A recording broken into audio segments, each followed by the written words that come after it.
নমস্কার, আমি রাখি। আমার নতুন আরও একটি ব্লগে আপনাদের সবাইকে স্বাগত জানিয়ে আজকের ব্লগটি শুরু করলাম। কেমন আছেন আপনারা সবাই? আশা করছি ভালো আছেন, আর আমরাও ভালো রয়েছি। এখন বাজে সকাল 7টা। আপনাদেরকে সাথে নিয়েই ব্লগটা শুরু করলাম। আজ হচ্ছে রবিবার, তার সঙ্গে পহেলা বৈশাখ। তো আপনাদের সবাইকে জানাই শুভ নববর্ষ। আজকে তো আর আমি ভিডিওটা দিতে পারবো না, কাল যতক্ষণে ভিডিওটা আপনাদের কাছে পৌঁছবে ততক্ষণে কিন্তু নববর্ষ শেষ হয়ে যাবে। তাতে কি হয়েছে, শুভেচ্ছা তো শুভেচ্ছাই, তো সেই জন্যই একবার বলে দিলাম। আপনারা সবাই ভালো থাকবেন, সুস্থ থাকবেন, নতুন বছর আপনাদের ভালো কাটুক এই কামনাই করি। এর আগের দিন ব্লগে আপনাদের বলেছিলাম দুটো বিছানার চাদর কিনেছিলাম। একটা তো সেই দিনই পেতেছিলাম, যেটা এখন তুলছি, আর একটা যেটা রয়েছে সেটা আজকে পাতবো। তো পহেলা বৈশাখের দিন বিছানায় চাদরটাও নতুন পাতবো, একটা আনন্দের বিষয়। তো সেই কারণে এই চাদরটা তুলে ওই চাদরটা পেতে নেব। আমি যখনই বিছানায় নতুন নতুন চাদর পাতি, আপনাদের অনেকেরই কমেন্ট আসে চাদরগুলো আমি কোথা থেকে কিনি এবং কত দাম দিয়ে কিনি। তো কালকেও আমাকে একটা বোন কমেন্ট করে জানতে চেয়েছিল। আমি যদিও বা তার রিপ্লাইটা দিয়ে দিয়েছিলাম, তবুও অনেকেই রয়েছে যারা জানতে চায়, তাদের জন্য আরও একবার বলে দিচ্ছি। আমার বেশিরভাগ চাদরগুলোই আমি অনলাইন থেকে কিনে থাকি, আর আমার চাদরগুলো ওই 800 থেকে 1000-এর মধ্যেই থাকে বেশিরভাগ। দু একটা রয়েছে তার উপরে হয়তো দাম নিয়েছে 1200-1300 টাকা করে, তবে বেশিরভাগগুলোই আমি ওই 800, 900, 1000 এর মধ্যেই কিনে থাকি। 800-র ওপরে যে কটা চাদর কিনেছি প্রত্যেকটার কোয়ালিটি কিন্তু বেশ ভালো এসেছে। তার নিচে যেগুলো কিনেছি সেগুলোর কোয়ালিটি খুব একটা ভালো আসে না, তো আমি সবসময় চেষ্টা করি ওই 800-র ওপরেই কেনার জন্যে। সব চাদর যে অনলাইন থেকে কিনি সেরকমটাও নয়, আমাদের এখানে যে মার্কেট রয়েছে সেখান থেকেও মাঝে মধ্যে কিছু কিছু চাদর আমি কিনে নিয়ে আসি। মার্কেটের চাদরগুলো অনলাইনের তুলনায় একটু দামটা কম পড়ে। 550, 500-র মধ্যেও আমি কয়েকটা চাদর কিনেছি যেগুলোর কোয়ালিটি ভীষণই ভালো। তো ওইগুলো আমি সব সময় ব্যবহার করার জন্য মাঝে মধ্যে কিনে নিয়ে আসি।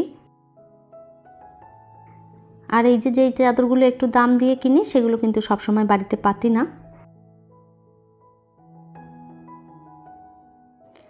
আপনাদের সঙ্গে গল্প করতে করতে ওই দিকটা সমস্ত গুছিয়ে ফেলে তারপরে আমি স্নানটাও করে নিয়েছিলাম। আজকে যেহেতু নববর্ষ, বছরের প্রথম দিন, তো ভালো করে পুজোটা একটু করে নেব। আজ থেকে আরও একটা নতুন বছর শুরু হলো, তো আমাদের কিন্তু প্রত্যেকেরই কামনা থাকে যেন বছরটা আমাদের ভালো করে কাটে। যে কোনো শুভ দিন বা শুভ কোনো কাজ যদি ঠাকুরের পুজো থেকে শুরু করা যায়, তাহলে যেন মনে হয় মনে একটা শান্তি পাওয়া যায়, মনে হয় বেশ দিনটা ভালোই কাটবে। আর আমি যেহেতু পুজো পাঠ করতে ভালোবাসি, তো সেই জন্য সবসময় আমি সব কাজেই চেষ্টা করি পুজো থেকেই দিনটা শুরু করার। আজ পয়লা বৈশাখ, আমরা প্রত্যেকেই নতুন কাপড় চোপড় কিনেছি, তো সেই জন্য আমি আমার রাধাকৃষ্ণের জন্যও কিন্তু একটা নতুন ড্রেস কিনে নিয়ে এসেছি, সেটাই আজকে পরিয়ে দেব। আর এই যে পুজো করে তারপরে মন্দিরে যাব পুজো করতে। বাড়িতেই বেশিরভাগ পুজো করে থাকি, সবসময় মন্দিরে যাওয়ার সময় পাই না। আর এই যে আজকে ভেবেছি একটু, যখন বছরের প্রথম দিন রয়েছে তাহলে বাড়িতে আমার হাজব্যান্ডও রয়েছে, সবাই মিলে একটু মন্দিরে গিয়ে পুজো করে আসব। আর এই তো সমস্তটা গুছিয়ে নিয়ে পুজোটা আমি সেরে ফেলেছি। আর এই যে আমি আমার রাধাকৃষ্ণের জন্য এই জামা কাপড়টা কিনে নিয়ে এসেছিলাম, সেটাও সুন্দর করে পরিয়ে ওনাদের সাজিয়ে দিয়েছি। কেমন লাগছে আপনারা কমেন্ট করে জানাবেন। রাধাকৃষ্ণের যদি নতুন নতুন জামা পরিয়ে প্রত্যেকবার পুজো করতে পারি তাহলে কিন্তু বেশ ভালো লাগে, মনটা বেশ খুশি হয়। তো সেটা তো আর সম্ভব না, বিশেষ বিশেষ দিনগুলোতে ওনাদের জন্যও কাপড় কিনে আনা হয়।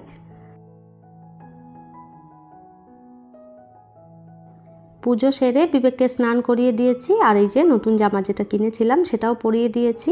ওকে রেডি করে তারপরে আমিও রেডি হতে যাব।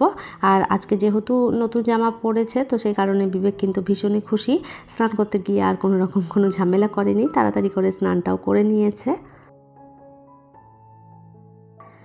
আর ওই তো বিবেককেও রেডি করে দিয়েছি, আর এরপরে আমিও শাড়িটা পরে নিয়েছি। আপনাদের সঙ্গে শেয়ার করেছিলাম যে শাড়িটা কিনেছি ওইটাই পরেছি।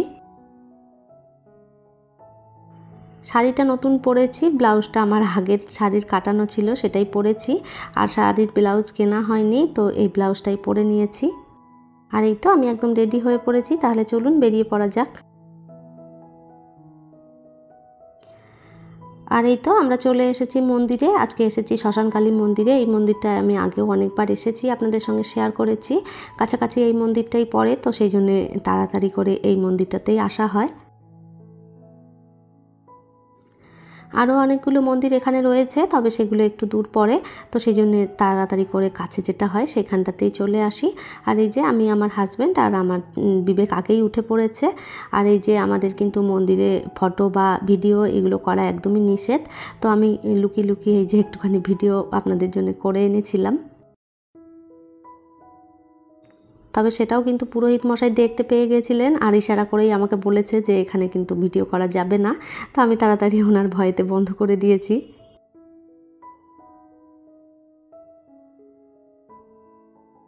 আর এই তো পুজো করা হয়ে গেছে আমাদের কমপ্লিট। এরপরে আমরা বাড়ির দিকে রওনা দেব। অনেকটা বেলা হয়েছে, প্রচুর রোদ উঠেছে, তাড়াতাড়ি করে বাড়ির দিকে যাওয়া যাক, চলুন।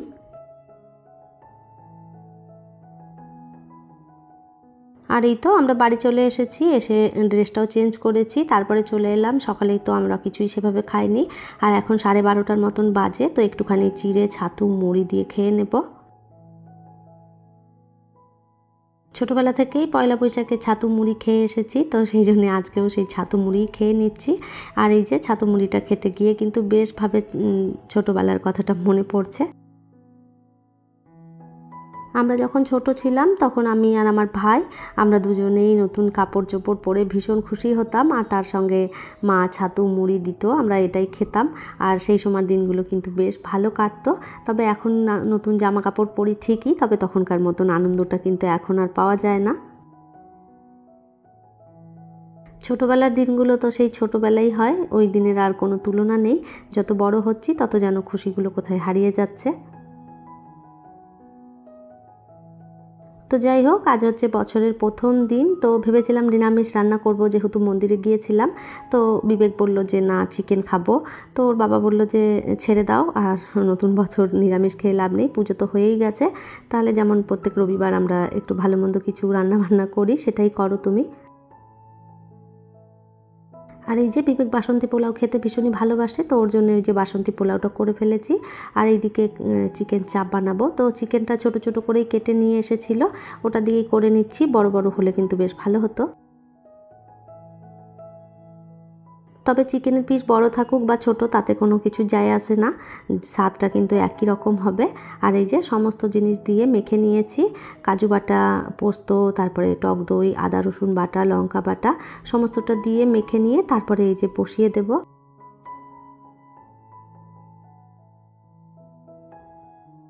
কড়াইতে তেল দিয়ে দিয়েছি, আর তেলটাও গরম হয়ে গেছে। এরপর চিকেনগুলো তুলে একটুখানি করে ভেজে নিচ্ছি। আর এই যে চিকেনের পিসগুলো বড় হলে একটু ভাজতে সুবিধা হতো, যেহেতু ছোট ছোট, তো অসুবিধা কিছু নেই। বেছে বেছে চিকেনটা আগে দিয়ে একটু ভালো করে নেড়ে চেড়ে নিয়ে তারপরে যে মশলাটা বেঁচে থাকবে ওটা দিয়ে দেবো। এভাবে চিকেন চাপটা করলেও কিন্তু কোনো অসুবিধে নেই, খেতে কিন্তু সেই একই স্বাদ হয়। তবে বড় বড় করে চিকেনটা থাকলে ওটা দেখতে একটু বেশি ভালো লাগে, আর এভাবে ছোট ছোট করলে দেখতে একটু এরকম যেন মনে হয়। এই মুহূর্তে আপনারা যারা আমার ভিডিওটি দেখছেন, প্লিজ একটি লাইক করে দেবেন। আর আমার ভিডিওর কোনো অংশ যদি আপনাদের ভালো লেগে যায়, কমেন্ট করে জানাতে ভুলবেন না। এই ধরনের ভিডিও যদি আপনারা আরও দেখতে চান, চাইলে কিন্তু আমার চ্যানেলটিকে সাবস্ক্রাইব করেও রাখতে পারেন। কাজটি যারা অলরেডি করে রেখেছেন তাদের অসংখ্য ধন্যবাদ।